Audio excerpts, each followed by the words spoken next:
So welcome again to this new lecture on solar photovoltaics principles, technologies and materials. So we will first recap the last few contents. So in the last few lectures we learned about recombination, generation statistics.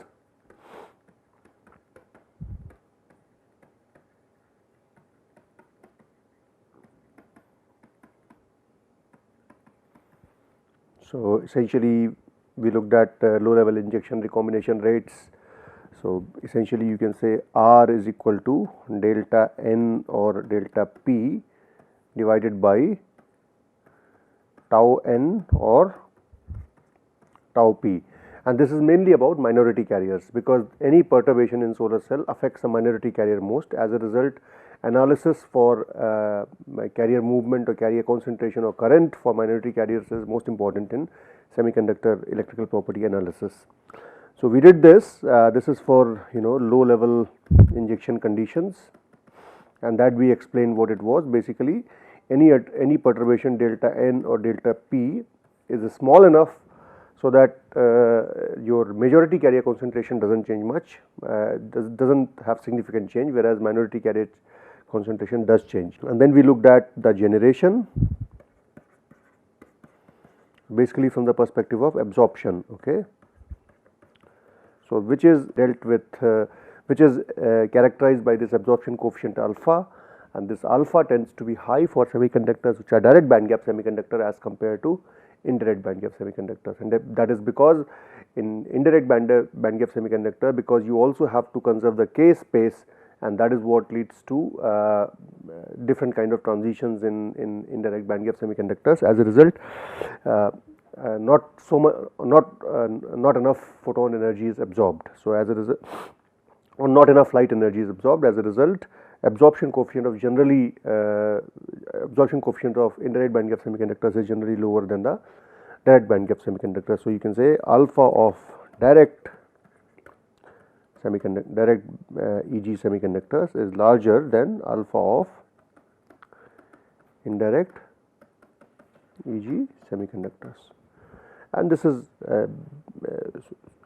as we explained, is on the basis of band diagram. And then we finally looked at, we didn't derive it, but we looked at the continuity equations,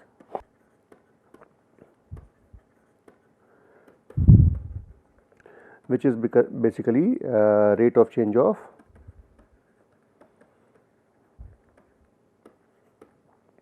N or P.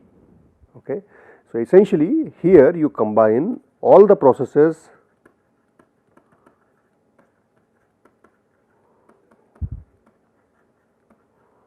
which can lead to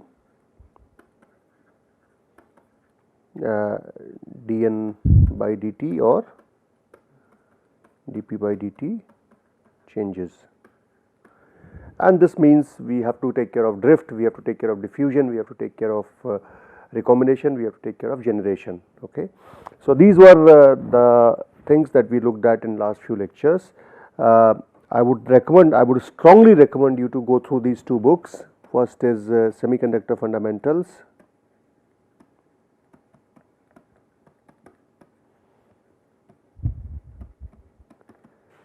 let me just see what the exact name is. So this is Semiconductor Fundamentals by Robert F. Pierre. This is volume 1. It's a series, basically. You can say it's a series, modular series on solid state devices. And then another volume you can have a look at it is, let me just get the name again, and this is Advanced Semiconductor Fundamentals.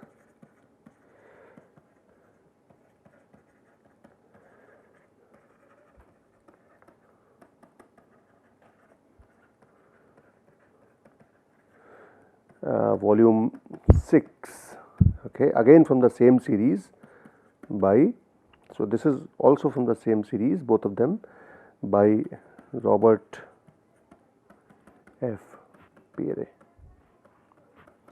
These two are wonderful books for those who want to improve their knowledge on semiconductor fundamentals, the band theory, carrier action in terms of drift, diffusion, in terms of recombination, in terms of generation, continuity equations, and look at a few case studies where one can use these continuity equations under various combinations of recombination condition, generation condition, and electric field condition, and so on and so forth. So, I would recommend you to go through these two books in detail, because we do not have sufficient time in this course to go through all the exercises, but I would recommend you to go through these. So, now let us begin this lecture with some more time on lifetime before we move to p-n junction. So, we define lifetime as tau, and this was, as we said, delta n or delta p. So, it could be tau n or p divided by the r, right, and this is basically the time, and this is under low level injection, okay, low level injection condition. So, basically where the number of minority carriers is much smaller than the doping, and essentially what you are saying is, so this is the excess number of minority carriers, this is a change in minority carrier concentration, this is the recombination rate, and this is the lifetime. So, lifetime basically is defined as a time which the carrier is able to survive for, okay. It is not the lifetime of the solar cell or semiconductor, it is the lifetime of the minority carrier before it recombines. So, before it recombines, how much time does it spend in the material. So, since there are many more processes of lifetime, so recombination, so one can say bulk recombination time is 1 over tau is equal to 1 over band to band. So, you can say this is for radiative recombination, then you can say 1 over, you can say the trap assisted, which is also called as SRH, Shockley-Reed-Hall. SRH is Shockley-Reed-Hall after these three gentlemen, plus 1 over tau Auger plus any other mechanisms that may be present. So, there are multiple, we have not gone through all the mechanisms, we have mainly gone through band to band recombination and trap assisted recombination. You may have Auger present as well, especially at higher doping levels. Auger can be very critical, which I will explain in just a while. We have not discussed that earlier, but we will do that today, and there could be any other mechanisms. So, this is how, if you have multiple mechanisms recombination present in the system, you can find out the so if you want to find out the different contributions, you need to deconvolute them. What you will typically obtain is the bulk time, or you can obtain these and then go back to the bulk, and so on and so forth. So, we have discussed the other two recombination methods. The last one which we did not discuss was, this is Auger recombination. So, Auger recombination, I do not know if you have done a course on electron microscopy, but basically the concept is similar to the generation of Auger electron. So, here what happens is that when you have so within a band, so this is EC, this is EV, you have electron sitting here, and then you have a hole here, and this electron comes down and recombines with it. So, which means it will lead to a photon. Now, this photon does not go out as a light, rather this photon knocks out another electron from the conduction band, and so this energy is spent in knocking out an electron from the conduction band, which slowly relaxes back in the conduction band itself to the conduction band edge. So, basically what you are doing is that the electron falls from Cb to Wb to recombine. Okay, this is the first step, and then the emitted energy, the energy which is released, is imparted to a third carrier, which is an electron, all right, and then this electron, which gets energized after absorbing the energy which is released from the recombination, this energized third carrier then we call it thermalization. Okay, thermalizes back down, back to the EC. Okay, so this is what is this recombination mechanism is very important in high carrier concentration.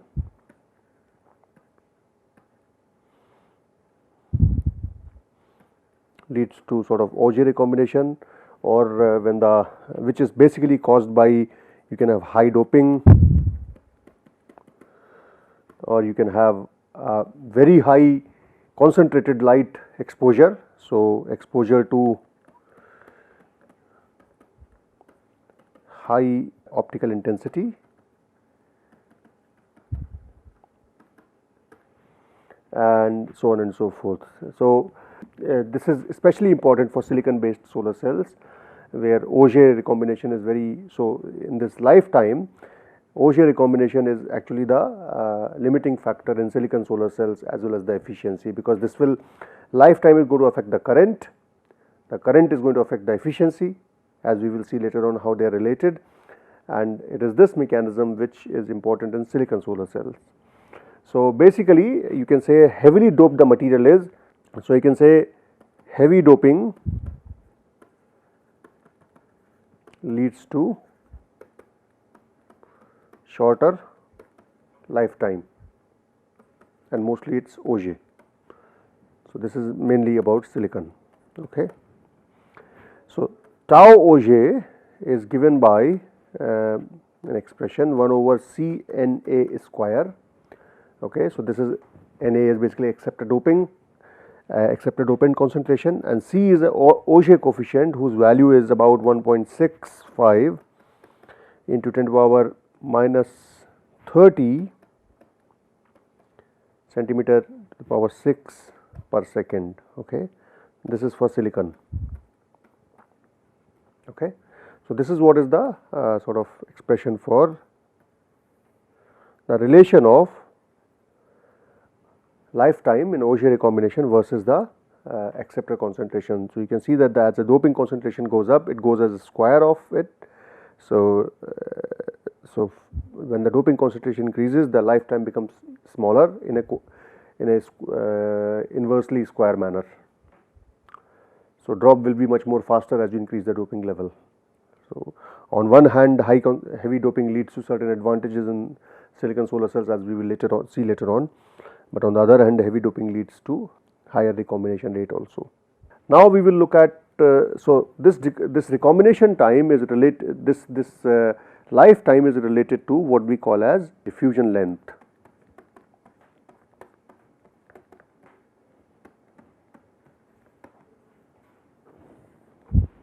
And diffusion length is related to L is equal to square root of dt, where L is the diffusion length,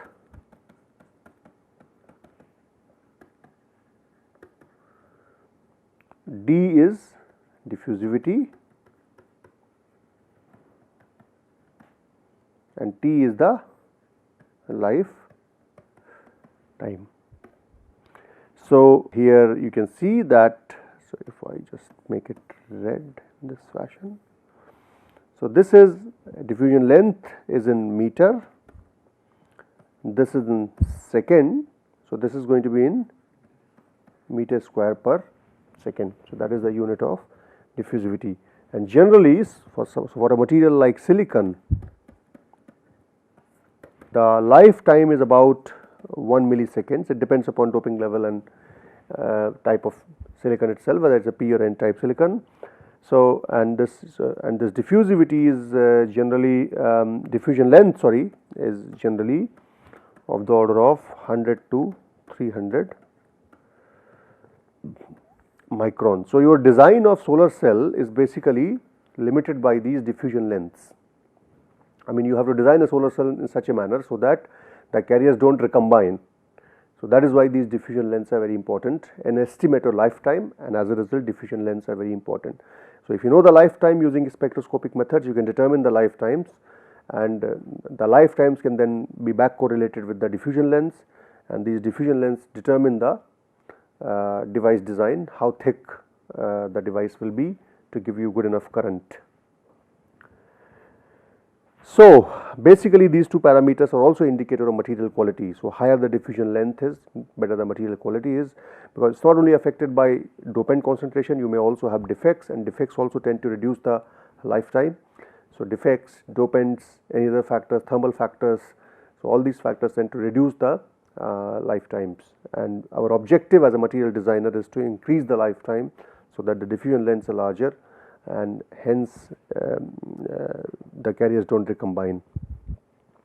Because remember, if you have a smaller diffusion distance, your device thickness will be smaller.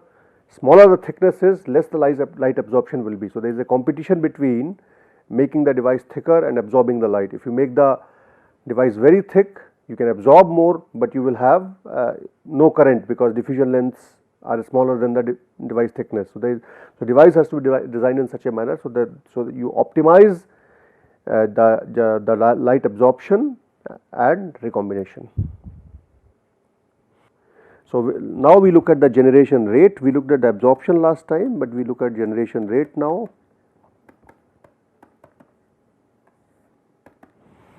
So, generation rate is essentially, suppose you ignore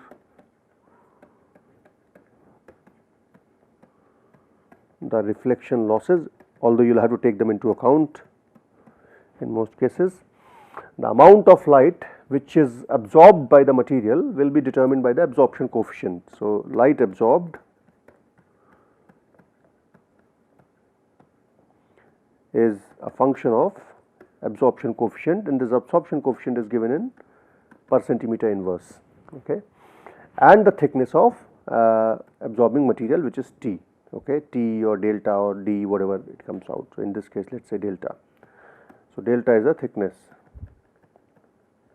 okay.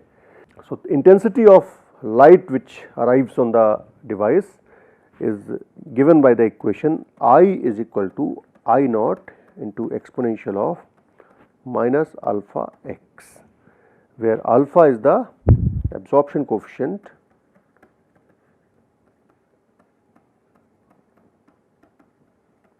in centimeter inverse generally, and then x is the depth into the material at which you measure the or calculate the light intensity. So, the depth in the material of concern, okay, and then I naught is the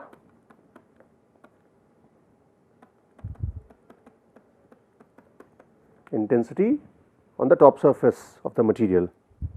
So, intensity at, you can say x is equal to 0, that is top.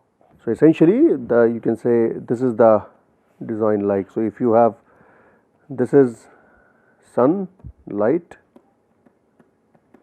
comes in this direction, okay, orange. So, this is the top surface, and then it travels down the thickness because before anything exits out, okay.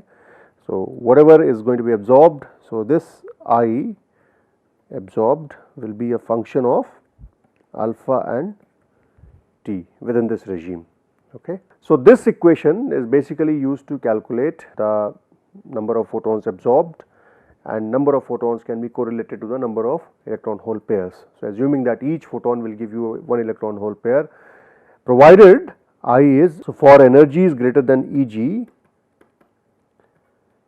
assuming that each photon will give rise to electron hole pair.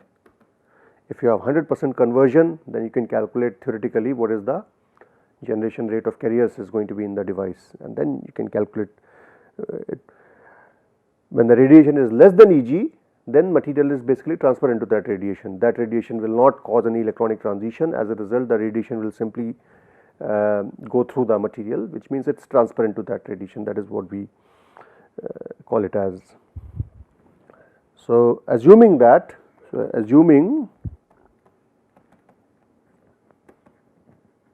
that photon absorption leads to electron hole pair formation.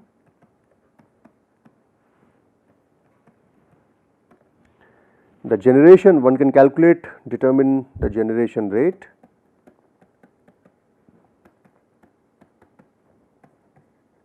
G in the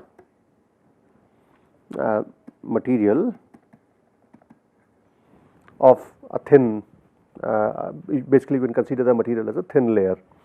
So, if you differentiate the above, so you are now here looking at generation rate.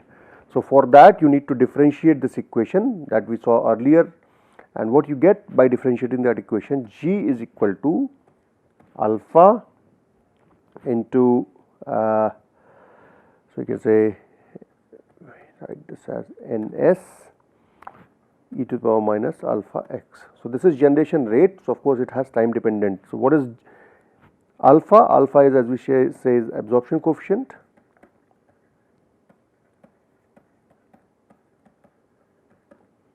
and Ns is basically, so Ns is photon flux at the surface, which is number of photons per unit area per unit time. So, essentially it is number of photons per on the surface, right, per unit area per unit time. So, we write it as photon flux at x is equal to 0, that is surface number of photons per unit area time, okay, per unit second you can say, or whatever. Alpha is the absorption coefficient, as we saw, centimeter inverse, and x is the distance into the material. So, essentially this is the intensity. So, here what we have done is, here we took intensity, okay. So, instead of taking intensity we are taking the photon flux. So, that is why there is a time factor that comes into picture, number of photons per unit area per unit time. So, this basically tells you that generation rate is exponentially dependent upon the distance, and of course, it is dependent upon alpha, which is a spectral value alpha. So, alpha depends upon the wavelength, right. As we saw, alpha is dependent upon the wavelength, and then you have x. So, now if you plot this G as a function of x,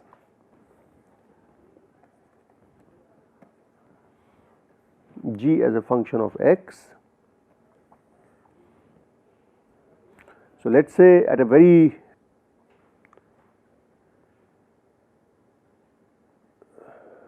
at let us say small wavelength, let us say about, I do not know, maybe about 450 nanometer, and here alpha would be close to about 70,000 centimeter inverse. This would be alpha. If you increase the, if you go to higher wavelengths, at higher wavelengths it will appear something like this, okay. So, this would be, say, for lambda about maybe about 850 nanometer, and alpha would be here, alpha reduces at higher wavelength as we saw last time. So, alpha would be, let us say, about 650 per centimeter inverse, okay, per centimeter, and then at very high values it might be something like this. So, at this lambda, this may be about maybe 1000 nanometer, and alpha would be nearly 79.2 centimeter inverse. So, this would be the generation rate as a function of distance into the material. So, you can see that shorter wavelengths are going to be leading to higher generation rate in the thicknesses which are smaller. Medium wavelengths will give you generation rates in the middle of the region, and higher wavelengths are going to be absorbed in the depth. So, as you, if you have a material like this, So, the first layer, initial layers are for lambda small, then we have lambda mid, and this is lambda long. So, longer wavelengths are able to travel to longer distances because they have absorption generation rate higher even at higher thicknesses. So, all of them are going to be absorbed at but longer are able to travel to longer distance, but shorter are absorbed only in the first few layers of the material. So, this is actually a concept behind tandem solar cells as well, because when you design a tandem solar cell, the way you stack the band gaps is basically determined by this only. So, you can correlate this to generation. So, generation rate basically, as we said, is an exponential function of distance into the material. So, this is what basically completes our discussion on carrier action. So, we can say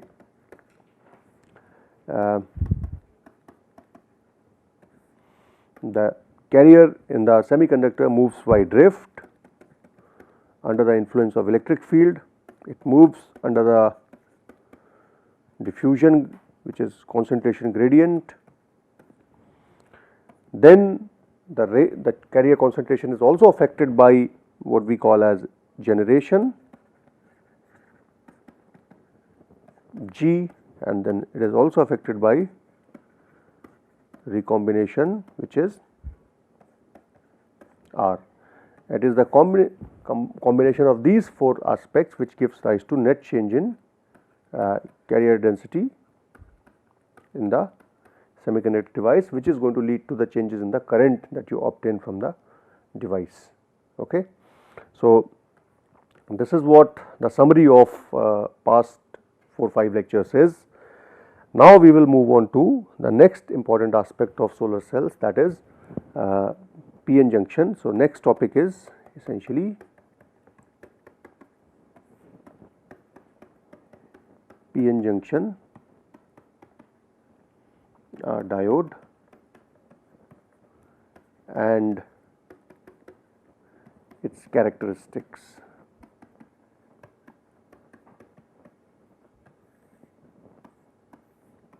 Okay.